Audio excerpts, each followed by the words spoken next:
Assalamualaikum warahmatullahi wabarakatuh. Selamat pagi semuanya. Lanjut ya. Kalau tadi kalian habis geo ya kalau nggak salah. Nah, kakak hari ini sejarah ya, sejarah lagi ketemu sama kakak. Sejarah materinya lanjut lagi ya. Kalian gimana? Masih pusing ya? Yang kemarin, yang tadi. Sejarah lanjut. Kalau kemarin itu TH4 dan PS4, hari ini kita bahas tes harian 5 dan problem set 5 gitu ya. Nah, untuk mengefektifkan waktu langsung aja kakak mulai ya dari soal nomor 1 ya. Soal nomor 1 itu materi kelas 10 ya. Materi kelas 10 materi pengantar ilmu sejarah gitu. Nomor 1 ya, kakak bacakan soalnya. Fakta sejarah yang berdimensi sosial disebut, ini kan soal 2016 ya, SBMPTN 2016. Fakta sejarah yang berdimensi sosial ya. Fakta itu kan bahasa Inggrisnya fact gitu ya, sedangkan kalau sosial itu kan sosio ya. Nah, makanya nomor 1 jawabannya yang B ya, sosio fact. Kakak mungkin kuncinya kakak kasih ke chat aja ya. Nomor 1 jawabannya yang B. Sosio fact ya, bukan sosio artefak. Jadi sosio fact atau fakta sejarah. Nah, apa itu Kak fakta sejarah? Nah, penjelasannya di slide selanjutnya ya. Jadi sebentar Kakak. Sebentar.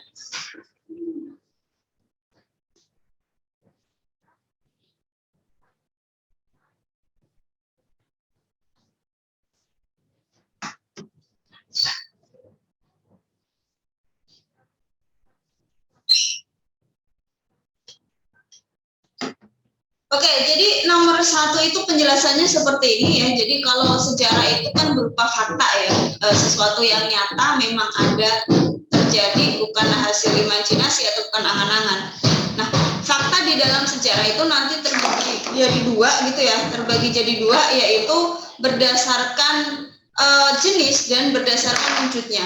Kalau berdasarkan jenisnya, nanti fakta itu dibagi menjadi 2 ya. Kalau berdasarkan jenis 2, berdasarkan wujud juga 2. Berdasarkan jenisnya nanti ada fakta keras dan fakta lunak ya. Keras dan lunak. Keras berarti hard fact. Kalau lunak itu soft fact ya. Kalau fakta keras adalah fakta yang sudah diterima kebenarannya. Jadi nggak diperdebatkan lagi gitu ya. Emang fakta itu nggak, ya udah diterima. Contohnya apa sih? Contohnya kayak proklamasi ya. Proklamasi itu kan 17 Agustus 1945 ya. Itu nggak bisa diperdebatkan ya. Emang udah disepakati bersama bahwa proklamasi kita itu tanggal 17 Agustus. Itu fakta keras atau fakta hard ya, hard fact. Nah, kalau fakta lunak atau soft fact ya, itu faktanya ada, cuma masih perlu bukti lagi ya untuk agar diyakini kebenarannya. Contohnya apa sih dalam G30S gitu ya. Siapa sih yang bunuh jenderal-jenderal itu gitu? Apakah PKI ya? Yang paling kuat kan PKI ya. Ada beberapa versi ya, ada yang bilang PKI, ada yang bilang itu konflik internal angkatan darat sendiri ya, antar angkatan darat mereka berantem sendiri. Ada yang bilang CIA, ada yang bilang Soeharto dan lain-lain. Jadi siapa dalamnya itu masih perlu bukti-bukti tambahan. Nah, itu namanya soft fact gitu ya. Atau fakta lunak. Itu fakta berdasarkan jenisnya. Kalau fakta berdasarkan wujudnya itu nanti dibagi 2 ya, fakta mental dan fakta sosial. Jadi secara wujud ada fakta yang berbentuk mental atau mentifact.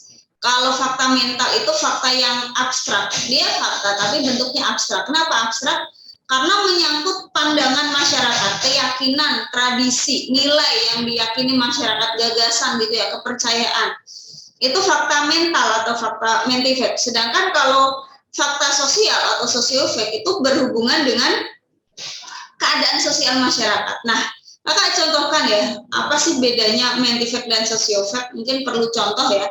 Kalau yang mentifact atau fakta mental, kan itu hubungannya dengan pandangan ya, kepercayaan, keyakinan. Kayak gini nih, masyarakat Jogja itu melakukan larung sesaji, tahu ya, larung sesaji kayak naruh sesaji di laut kayak gitu tuh ya, kepala kebo ada sesajinya, biar apa sih? Biar apa kayak gitu ya, biar misalnya Nyi Roro Kidul nggak marah gitu ya, dikasih sesaji.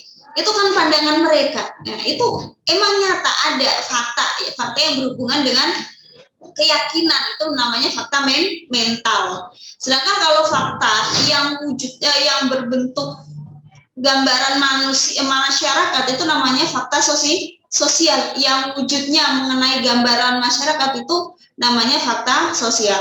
Contohnya gini ya, di masa kerajaan Hindu-Buddha, masa Majapahit ya, Majapahit itu mengalami puncak kejayaan masa Hayam Wuruk ya. Kenapa dikatakan puncak kejayaan? Oh, misalnya masyarakat di situ hidup makmur, wilayah Majapahit semakin luas kayak gitu ya. Jadi itu menggambarkan kondisi masyarakat. Kalau menggambarkan kondisi masyarakat itu fakta yang berwujud sosial ya, fakta sosial gitu. Jadi makanya nomor 1 jawabannya yang B ya. Tadi kalau fakta sosial itu gandengannya dengan yang poin E, yaitu mental fact atau fakta mental. Ada sosiofact, ada mental fact. Gitu ya. Kakak lanjutin ke soal nomor 2.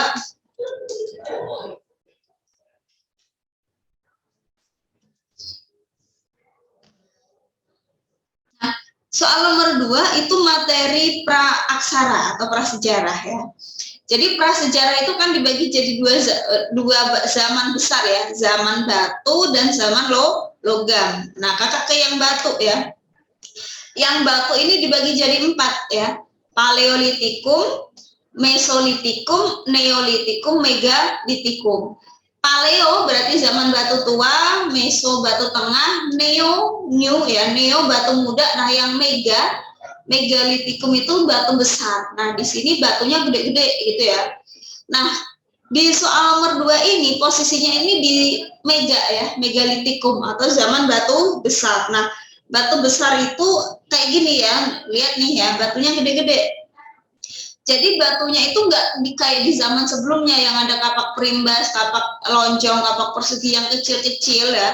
Kalau batu yang kecil-kecil di zaman sebelumnya itu batunya untuk alat hidup, untuk ngulitin binatang, untuk ngorek-ngorek ubi. Kalau di zaman megalitikum, batunya fungsinya beda, bukan untuk alat hidup, melainkan batu-batu besar ini itu untuk keperluan pemujaan terhadap arwah nenek moyang, pemujaan terhadap roh gitu ya. Karena waktu itu yang di masa prasejarah kan kepercayaannya percaya pada roh ya, atau animisme dinamisme, bukan percaya pada dewa gitu ya. Sebentar.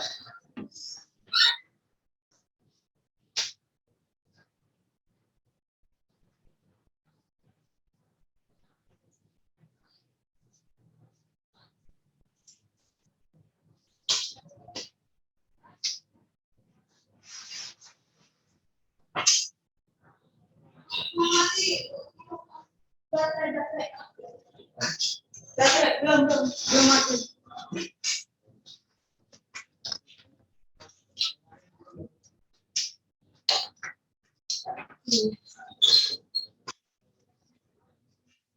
Oke, jadi batu besar ini ya, diantaranya ada menhir ya, kalian sambil refresh lagi ya materi kelas 10 ini.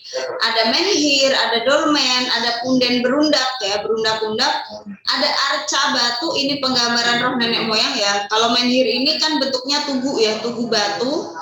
Kalau dolmen ini meja ya, meja batu. Namanya meja berarti untuk naruh sesuatu. Terus punden berundak ini untuk sarana pemujaan, kemudian arca batu ini penggambaran roh nenek moyang ya, penggambaran nenek moyang. Terus ada kuburan ya, kuburan-kuburan. Jadi kuburannya ini ada 2 macam ya, ada namanya waruga dan sarkofagus. Jadi kuburannya itu berasal dari batu utuh gitu ya, batu besar. Bedanya apa waruga sama sarkofagus? Bedanya adalah bentuknya ya, bentuknya. Kalau waruga bentuknya itu kubus, sedangkan sarkofagus bentuknya lesung ya, kayak kapal. Nah, kita kembali ke soal gitu ya. Fungsi menhir ini kan yang tugu batu ini ya, tugu batu pada zaman praaksara adalah jawabannya yang A ya, sebagai sarana pemujaan terhadap arwah nenek moyang. Kenapa enggak yang lain ya? Jadi menhir itu dari masa praaksara sampai zaman sekarang itu masih ada gitu ya. Kalau masa praaksara itu untuk pemujaan arwah, sedangkan kalau masa Hindu-Buddha, masa zaman selanjutnya, menhir itu untuk menambatkan hewan kurban, untuk nalikin ya, hewan-hewan kurban itu ditali di batu-batu itu. Gitu ya. Jadi kalau masa Hindu-Buddha, menhir itu beda fungsinya ya. Masih ada menhir cuma untuk nali hewan, naliin hewan yang akan dikurbankan. Atau sebagai tugu peringatan peristiwa penting ya, itu juga fungsi menhir di masa Hindu-Buddha. Makanya ya, kalau yang poin C dan D, poin C dan D itu adalah fungsi menhir di masa Hindu-Buddha. Nah, yang ditanyakan di soal kan fungsi menhir masa praaksara. Jadi jawabannya yang A ya. Nah, kalau yang B, poin B sebagai pekuburan bagi setiap manusia masa praaksara, kuburan tadi kan ada dua, apa tuh istilahnya? Sarkofagus dan waruga ya. Kalau yang poin E ya, sebagai meja batu untuk naruh sesaji, itu dolmen ya, ini dolmen ya. Nah, menhir itu juga punya fungsi sebagai kaki dolmen ya, sebagai kakinya ini ya, kaki dolmen itu fungsi menhir di masa praaksara. Selain untuk tugu ini untuk pemujaan arwah, juga untuk kaki dari dolmen. Gitu ya. Jadi jawabannya nomor 2 itu yang A ya, nomor 2A.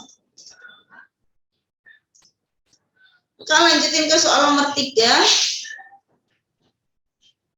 Nomor 3 materi Hindu-Buddha ya.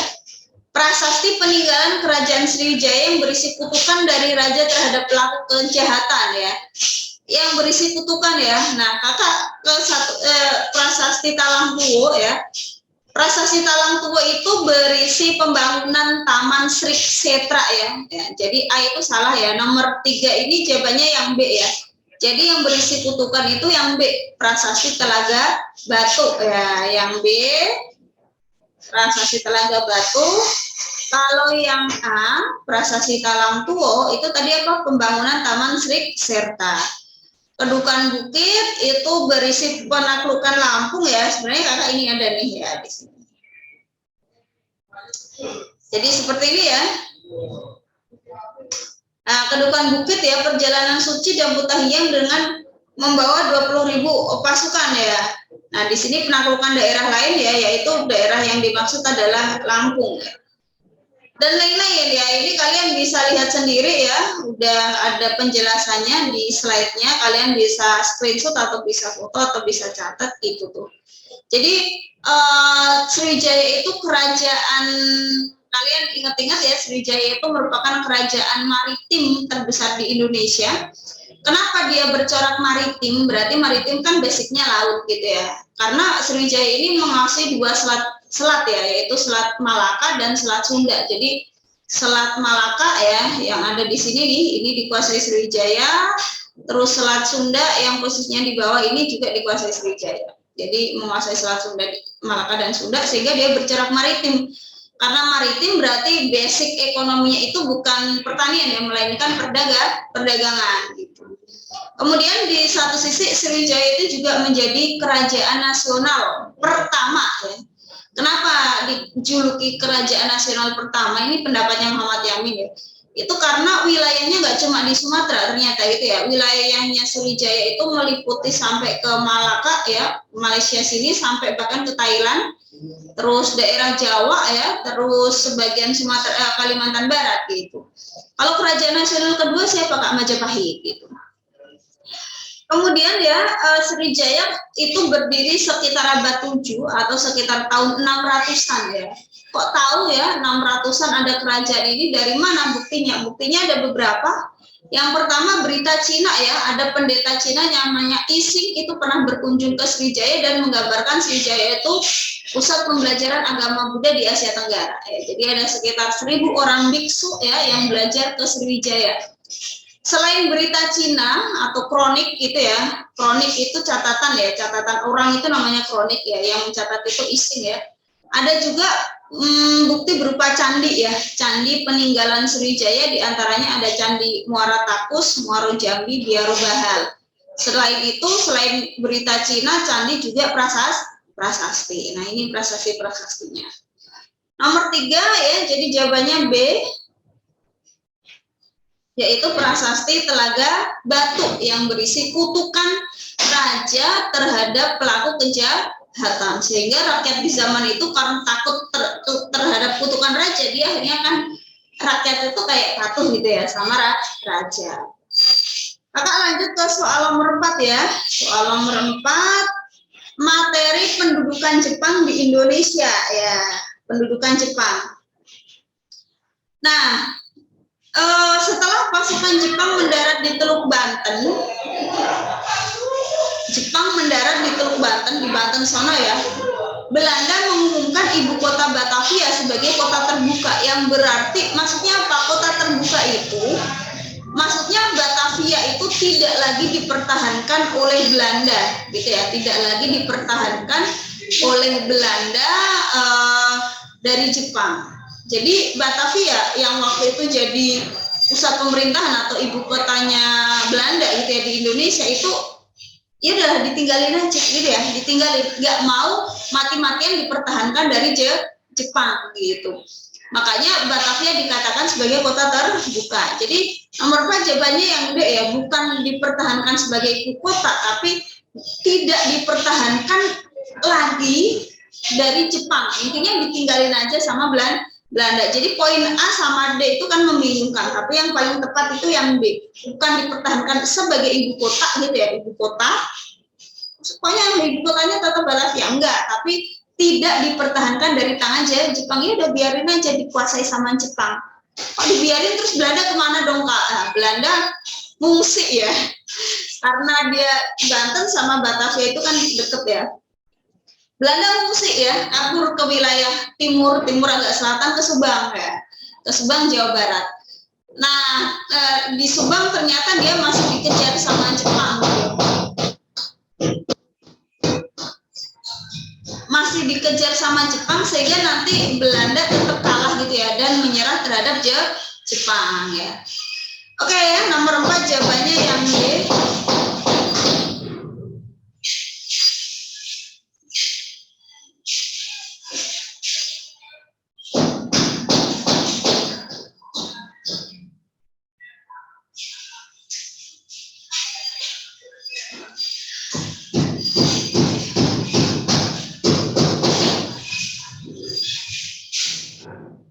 Nah, ini PPT proses kedatangan Jepang di Indonesia ya. Jadi gimana sih Kak Jepang itu datang ke Indonesia, prosesnya gimana ya? Jadi Jepang itu nggak langsung tiba-tiba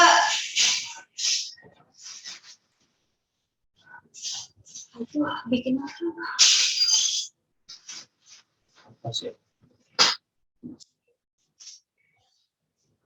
Nah, jadi Jepang itu nggak langsung tiba-tiba datang ke Batavia, enggak ya. Jadi Jepang itu Januari itu 42 ya. Jadi Jepang datang ke Indonesia itu 42, nanti menjajah sampai 45. Januarinya itu ke Kalimantan ya. Jadi yang dikuasai area Kalimantan dulu, khususnya di daerah Tarakan ya. Nanti setelah Tarakan sebenarnya ada wilayah lagi tuh, ada komanya ya.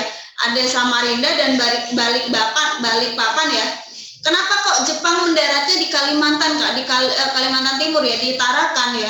Karena Jepang ingin menguasai minyak ya. Setelah minyak area Kalimantan dikuasai, nanti Februarinya di Sumatera, Palembang dan sekitarnya minyak juga gitu ya. Jadi kalau daerah luar Jawa, Kalimantan dan Sumatera, Jepang itu ngincar sumber daya alam, ngincar minyak. Nah, barulah pada bulan Maret Jepang itu ngincer Jawa gitu ya. Di Jawa apa Kak yang diincar? Sumber daya manusianya. Jepang incar manusianya ya, mau dijadikan Jepang untuk bantuin dia jadi tentara dan lain-lain, jadi tenaga romusha untuk bantuin dia memenangkan perang, karena Jawa itu kan konsentrasi penduduk terbesar Indonesia gitu ya. Nah di Jawa ya, ketika Jepang ini mendarat di Jawa, Jepang itu langsung ngepung Jawa gitu ya, jadi pendaratannya langsung di berbagai wilayah di Jawa, dari Teluk Banten, Eretan Wetan itu Indramayu ya, Kragan dan Surabaya. Kragan itu Jawa Tengah ya, Kabupaten Rembang Jawa Tengah. Nah ketika Jawa itu terkepung gitu ya, nanti terjadi tuh perang antara Jepang dengan pasukan sekutu ya, Belanda dan lain, yang dikenal dengan The Battle of Javasi ya, perang Laut Jawa, The Battle of Javasi. Tetapi di sini Belanda kalah ya, Belanda itu kalah dan menyatakan Batavia sebagai kota terbuka. Akhirnya Belanda itu nanti menyerah lewat perjanjian kapitulasi Kalijati di Subang, Jawa Barat ya, pada tanggal 8 Maret 42. Intinya kapitulasi Kalijati ini nanti kan berarti ada penandatanganan ya, ada hitam di atas putih, sah lah ya. Lewat kapitulasi Kalijati inilah akhirnya dimulailah penjajahan Jepang secara resmi di Indonesia. Jadi secara resmi Jepang menjajah Indonesia itu setelah ditandatangani kapitulasi Kalijati tanggal 8 Maret 1942. Waktu itu di kapitulasi ini Jepang itu diwakili Hitoshi Imamura, dengan Belanda itu Terpurten. Itu. Oke, jadi nomor 4 jawabannya tadi yang D ya. Oke, lanjutin ke soal nomor 5.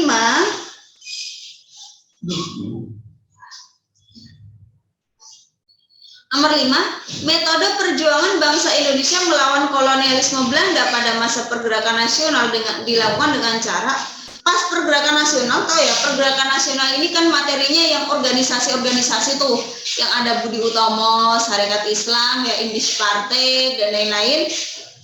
Nah, di masa itu ya Budi Utomo, Sarekat Islam itu melawan Belanda, tapi strateginya beda gitu ya. Strateginya dengan cara membuat organisasi. Jadi dilakukan dengan cara apa? Satu, betul ya, membentuk organisasi modern.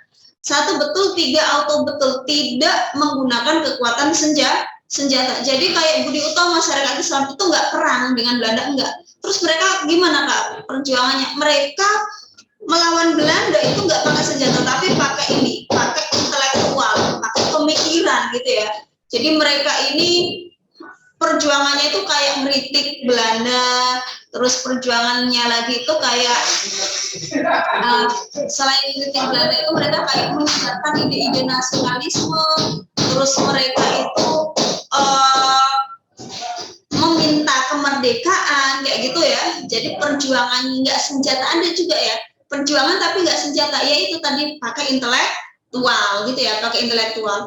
Satu benar, tiga auto benar. Kita lihat ke poin 2, perjuangannya adalah dengan cara revolusioner dan menuntut kemerdekaan Indonesia. Betul ya, jadi organisasi-organisasi itu banyak yang menuntut ya kemerdekaan.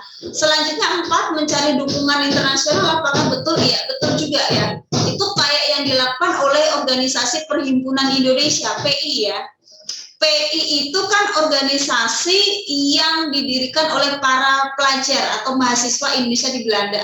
Jadi banyak orang Indonesia yang kuliah di Belanda ya zaman itu, terus dia bikin organisasi namanya PI, Perhimpunan Indonesia. Kalau sekarang kayak PPI gitu ya, kayak PPI kayak gitu. Nah, Kak, organisasinya itu kan di Belanda, terus mereka perjuangannya ngapain dong ya? Perjuangannya itu mereka ikut kongres-kongres internasional kayak PI itu anggotanya kayak Hatta itu ya, contohnya Hatta itu mereka ikut kongres-kongres internasional. Nah, di kongres internasional itu mereka kayak nyari dukungan kemerdekaan kita gitu ya, nyari dukungan kemerdekaan untuk Indonesia, menentang kolonialisme dan lain-lain. Jadi nomor 5 itu benar semua ya, cara yang dilakukan bangsa Indonesia dalam melawan Belanda di masa pergerakan nasional itu benar. Menggunakan organisasi modern ya, organisasi modern ya tadi tuh kayak Sarekat Islam, Budi Utomo. Organisasi modern itu yang gimana kayak organisasi yang kita kenal sekarang, yang ada ketuanya, wakilnya, sekretarisnya, itu organisasi modern gitu ya. Jadi menggunakan organisasi modern menuntut kemerdekaan, nggak pakai senjata, dan salah satunya dengan cara mencari dukungan internasional. Makanya nomor 5 ini jawabannya yang E ya, benar semua.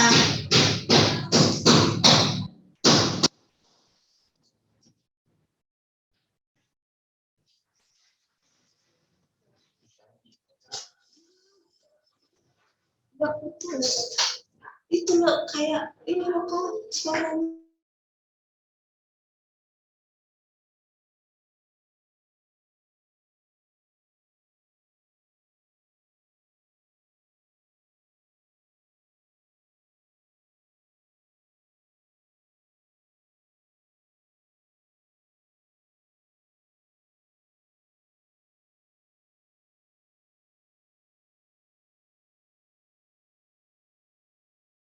Kita lanjutin ke soal nomor 6 ya. Nah, ini nanti kalian bisa buka sendiri ya, perbedaan strategi perjuangan sebelum 20 dan setelah 20. Kalau setelah abad 20 atau setelah 1908 itu kan organisasi pertama yaitu Budi Utomo ya. Nanti ada perbedaannya. Kalau sebelum abad 20 ya, atau sebelum pergerakan nasional, itu perjuangannya pakai perang ya, kayak perang Padwi, perang Diponegoro itu pakai perang ya, berantem gitu ya. Beda dengan masa pergerakan nasional. Ini sama-sama strategi perjuangan, cuma beda zaman aja, beda cara ya. Satunya dengan cara perang, nanti satunya lagi itu dengan cara pemikiran atau dengan cara organisasi. Oke, dan lain-lain ya, dan lain-lain. Nomor 6 ini materi apa nih? Materi perlawanan setelah merdeka ya, perjuangan mempertahankan kemerdekaan. Jadi ceritanya udah merdeka, tapi setelah merdeka kita kan nggak langsung hidup enak, enggak ya. Nanti kan Nica dan sekutu balik lagi ke Indonesia ya. Nica atau Belanda yang tadi kabur ke Australia itu ya, itu balik lagi ke Indonesia, ingin menguasai Indonesia kembali dibantu sekutu gitu kan. Nah akhirnya mau nggak mau kita harus berantem dengan mereka, berusaha mempertahankan kemerdekaan yang telah kita raih. Nah nanti perjuangan mempertahankan kemerdekaan itu banyak sekali perangnya gitu ya. Ada dengan jalur perang, ada dengan jalur diplomasi. Kalau yang perang itu nanti ada di antaranya Medan Area ya, kemudian ada perjuangan ini nih Bandung Lautan Api ya 10 November dan lain-lain. Kalau dengan senjata dengan diplomasi ya ada Renville hingga Jati itu tuh ya. Jadi itu semuanya bentuk perjuangan mempertahankan kemerdekaan. Ada dua cara, dengan perang atau dengan diplomasi. Nah, yang perang yang di soal ini yang ditampilkan adalah perjuangan di Medan, yaitu pertempuran Medan Area. Nah, kita lihat poin yang pertama ya. Pertempuran Medan Area antara pejuang Indonesia dengan sekutu dipicu oleh tindakan provokatif sekutu. Betul atau salah? Betul gitu ya. Tindakan provokatifnya apa? Berarti tindakan itu kan memancing emosi kita gitu ya. Tindakan provokatifnya itu di sini ya. Kalian lihat yang kakak blok warna merah ya. Karena penghuni hotel Bali Medan, penghuni hotel itu sekutu dan Nica gitu ya, menginjak-injak lencana merah putih yang dipakai warga setempat. Kita pakai lencana merah putih nih di sini. Kita kan lagi bangga-bangganya ya, habis merdeka pakai lencana merah putih, wah bangga tuh. Malah diinjek-injek gitu ya, sama tentara sekutu dan Nica ya. Kita kan jadi marah kayak gitu. Ditambah lagi nanti sekutu itu memasang papan yang berisi fixed boundaries area. Jadi papan-papan itu ada tulisannya fixed boundaries area. Jadi dengan secara sepihak sekutu itu memasang batas gitu ya. Ini wilayah saya. Fixed boundaries area kan artinya batas resmi gitu ya. Area batas resmi. Jadi secara sepihak sekutu itu kayak memasang batas-batas. Medan wilayah saya nih kayak gitu tuh. Ya, itu yang bikin marah kita. Nah, jadi tindakan provokatif yang dimaksud itu menginjak-injak lencana merah putih ya, dan sekutu memasang papan yang bertuliskan fixed boundaries area. Nah, itu tindakan provokatifnya. Berarti poin yang atas itu betul ya. Kita lihat poin yang bawah. Kelompok tawanan yang dibebaskan oleh sekutu diberi senjata dan dipersiapkan untuk mengambil alih pemerintahan. Itu yang bawah salah ya, bukan mengambil alih pemerintahan ya sebenarnya ya. Jadi memang ada ya kelompok tawanan ya, sekutu itu kan ada seperti ini nih, sekutu dan Nica mempersenjatai Kenil ya. Kenil itu dulu tentaranya Belanda yang ditawan Jepang ya, itu dibebaskan. Intinya ditawan Jepang ya, tentara Belanda itu ditawan Jepang, terus pas sekutu datang dibebasin lagi ya, dibebasin lagi sama mereka, tapi malah dikasih senjata ya. Jadi tentara Kenil ini dikasih senjata oleh sekutu ya. Tujuannya apa sih? Tujuannya bukan mengambil alih pemerintahan ya, tujuannya itu sebenarnya ya dipersenjatainya itu untuk menegakkan kembali ya pemerintahannya Nica, bukan mengambil alih pemerintahan dari Indonesia, bukan ya. Jadi lebih ke menegakkan kembali Nica ya di Indonesia. Jadi poin yang bawah itu salah ya, yang atas itu betul, yang bawah salah, sehingga nomor 6 jawabannya yang C. Kakak ke soal nomor 7 ya. Nomor 7 ini materi Orde Baru ya. Sumbangan Orde Baru terhadap semakin menguatnya integrasi wilayah kepulauan Indonesia. Indonesia ini kan terpisah-pisah ya. Biar kita ini bersatu, berintegrasi, apa langkah yang diambil Orde Baru? Yang pertama, membangun jalan-jalan raya di seluruh Indonesia. Betul ya. Jadi emang ya di zaman Orde Baru pembangunan infrastruktur itu besar-besaran juga gitu ya. Besar-besaran ya. 1 betul, 3 betul. Pembangunan armada udara besar-besaran. Jadi nanti banyak bandara-bandara yang dibangun di masa Orde Baru. 1 betul, 3 betul ya. Kita kedua, pembangunan armada laut besar-besaran itu juga betul ya, banyak pelabuhan-pelabuhan yang dibangun. Nah, kita keempat, pembangunan sistem komunikasi satelit Palapa itu juga betul ya. Jadi nanti peluncuran satelitnya itu di Cibinong ya. Cibinong itu mana tuh ya, deket Depok situlah ya. Satelit Palapa, tahu ya satelit ya, nama satelit kita itu namanya Palapa ya, itu kan pakai sumpahnya si Gajah Mada yang menyatukan Nusantara ya. Berharap dengan satelit yang diberi nama Palapa itu juga bisa mengintegrasikan atau menyatukan wilayah Nusantara. Jadi sumbangan Orde Baru semuanya ya, pembangunan jalan, armada laut ya, armada udara beserta satelit ya, sistem komunikasi satelit ya. Satelit itu kan ya banyak fungsinya ya, untuk internet ya, itu kan untuk mengintegrasikan wilayah ya, untuk kemudahan komunikasi. Kemudahan komunikasi itu kan juga bentuk integrasi atau bentuk penyatuan wilayah kita ya, agar antar wilayah yang kita ini terpecah-pecah, kepulauan ini bisa berkomunikasi dengan mudah ya, salah satunya dengan satelit. Nah, nama satelitnya satelit Palapa. Jadi nomor 7 itu benar semua, jawabannya yang E ya. Kakak lanjutin ke soal selanjutnya, yaitu soal nomor 8 ya. Nomor 8 ini materi 8 itu materi sejarah peminatan kelas 10 ya. Balik ke kelas 10, kalau yang tadi kan rata-rata sejarah wajib. Nah, mulai nomor 8 ini sejarah peminatan materi peradaban kuno ya. Kalau kemarin itu peradaban kunonya kan Yunani ya. Nah, kalau PS5 ini Mesir ya, Mesir kuno.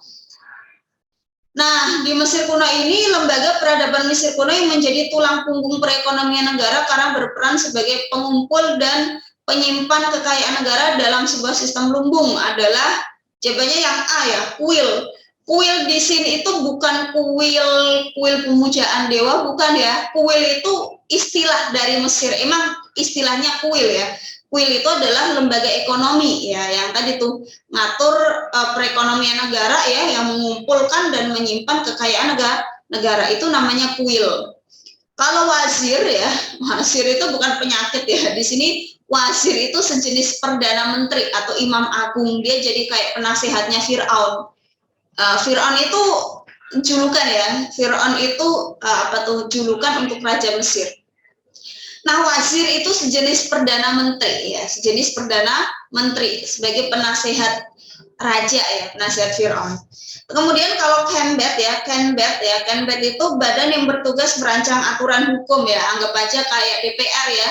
Kenbet itu kayak DPR-nya Mesir zaman dulu ya. Kemudian ada Oracle ya, lembaga yang bertugas berkomunikasi dengan dewa. Jadi Oracle ini, karena lembaga ini bertugas berkomunikasi dengan dewa, jadi Oracle itu nanti juga punya tugas untuk membuat ramalan-ramalan gitu ya. Oracle ini juga bertugas membuat ramalan-ramalan karena tugasnya ngomong sama dewa gitu. Terakhir Nomek itu adalah bangsawan. Bangsawan itu istilahnya nomes gitu ya. Nomes penguasa di provinsi Mesir atau bangsawan-bangsawan yang menjadi penguasa di provinsi-provinsi di Mesir kuno. Jadi Mesir itu terdiri dari berbagai provinsi. Nah, provinsinya itu dipimpin oleh para nomes. Nomesnya itu gelarnya nomak gitu ya. Kayak gubernurnya ya. Gubernurnya itu julukannya nomak. Jadi nomor 8 jawabannya yang A ya. Nomor 8 yang A. Kakak lanjutin ke nomor 9.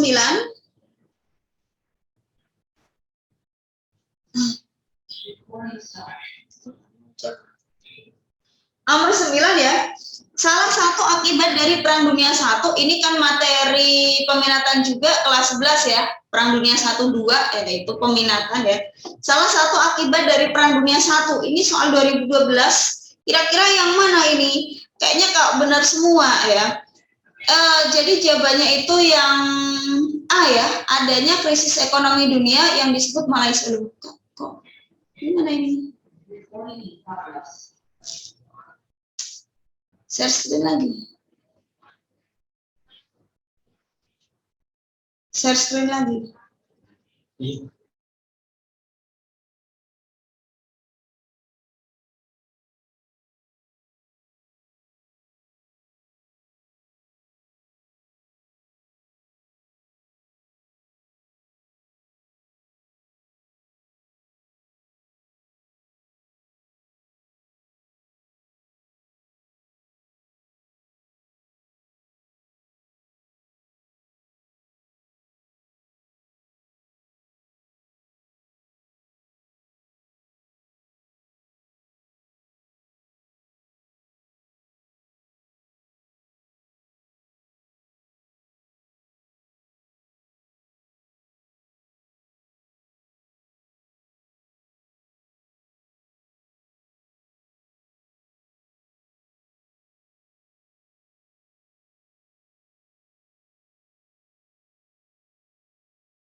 Kak, maaf Kak, ke-mute.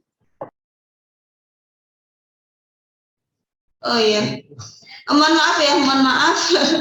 Gimana? Oke, jadi gini ya, nomor 9. Nomor 9, dampak dari Perang Dunia I itu jawabannya kok belum ganti? Gimana?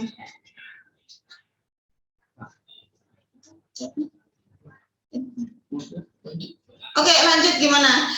Perang Dunia I dampaknya yang A ya, yang A, adanya krisis ekonomi dunia yang disebut Malaysia. Jadi seperti ini ya, dampak Perang Dunia I itu banyak ya. Nah, kakak blok yang merah ya yang di soal itu ya, krisis ekonomi global atau Malaysia atau the Great Depression. Nah, nanti Great Depression ini ternyata selesai gitu ya dengan diatasi dengan kebijakan New Deal oleh Presiden Amerika waktu itu presidennya FD Roosevelt. Nah, kalau kalian lihat ya, Perang Dunia I itu kan antara tiga triple aliansi dan triple entente, di mana yang menang itu yang entente, aliansi kalah ya. Yang Austro-Hungaria ya, terus Jerman Prusia itu kalah, yang menang itu entente. Nah, dampaknya dari Perang Dunia I di situ bisa lihat ya, kemunduran Eropa dalam segala bidang, runtuhnya 4 kekaisaran besar ya. Waktu itu kan ada kekaisaran besar yang runtuh, diantaranya Austria-Hungaria, Turki Utsmani, Rusia. Kalau Rusia ini runtuhnya karena faktor internal ya, karena adanya revolusi Menshevik ya. Kemudian Jerman ya, Jerman ini Jerman Prusia, kekaisaran Prusia. Nah, kemudian setelah 4 kekaisaran itu runtuh ya, negara-negara yang dulu dikuasai 4 kekaisaran ini tuh bentuk negara baru ya. Nah, makanya yang ketiga itu terbentuknya negara-negara baru di Eropa Timur dan Timur Tengah ya. Nanti muncul negara baru nih. Kemudian penyerahan 4 kakak lewatin, 5 ya, berkembangnya komunisme. Jadi setelah Perang Dunia I itu nanti berkembang komunis ya. di Rusia ya, karena ada dua revolusi besar, revolusi Menshevik dan Bolshevik. Kemudian berkembangnya fasisme di Italia karena Italia dan Jerman itu kan kalah di Perang Dunia I. Kalau Jerman kalah, kalau Italia di PHP-in sehingga dia kecewa, sehingga dampaknya apa? Muncul fasis. Ini kan berhubungan dengan PS4 kemarin gitu ya. Jadi fasis mereka, kemudian ada genosida terhadap orang-orang Armenia ya, genosida atau pembunuhan pembantaian massal. Berkembangnya seni yang berhaluan surreal ya, surrealisme itu seni yang berhaluan pesimistik ya. Kemudian awal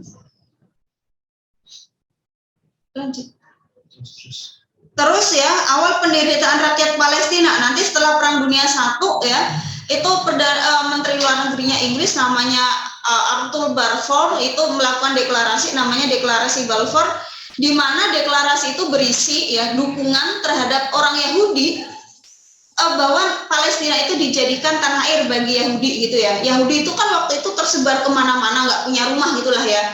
Nah Palestina ini dijadikan nation home atau tanah air bagi Yahudi. Nah dampak dari deklarasi ini, orang Yahudi yang tersebar di mana-mana itu nanti akhirnya bermigrasi besar-besaran ke Palestina ya, sehingga ya udahlah nanti lama-lama si Yahudi ini nyaplok tanah Palestina, ya udah dampak Perang Dunia I itu menjadi awal penderitaan rakyat Palestina.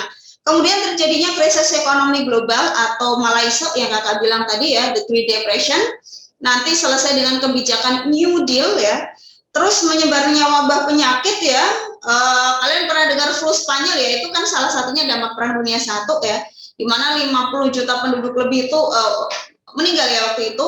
Terakhir adalah terbentuknya LBB. Kalau Perang Dunia II itu PBB ya lewat Atlantic Charter. Kalau Perang Dunia I itu LBB, Liga Bangsa-Bangsa. Nanti dasar dari lahirnya LBB itu adalah doktrin Woodrow Wilson, doktrin Presiden Amerika yaitu Woodrow Wilson gitu ya. Oke ya, jadi jawabannya nomor 9 itu yang A. Nah kalau poin C dan D, CDE ya, CDE, keruntuhan kolonialisme imperialisme itu dampak Perang Dunia II. Kayak setelah Jepang kalah kita kan merdeka gitu ya. Rata-rata setelah Perang Dunia II banyak negara yang merdeka atau keruntuhan kolonialisme imperialisme. Pembentukan negara persemakmuran. Terakhir penandatanganan Atlantic Charter ya. Atlantic Charter itu menjadi dasar lahirnya PBB. Makanya nomor 9 jawabannya yang A gitu ya. 9A.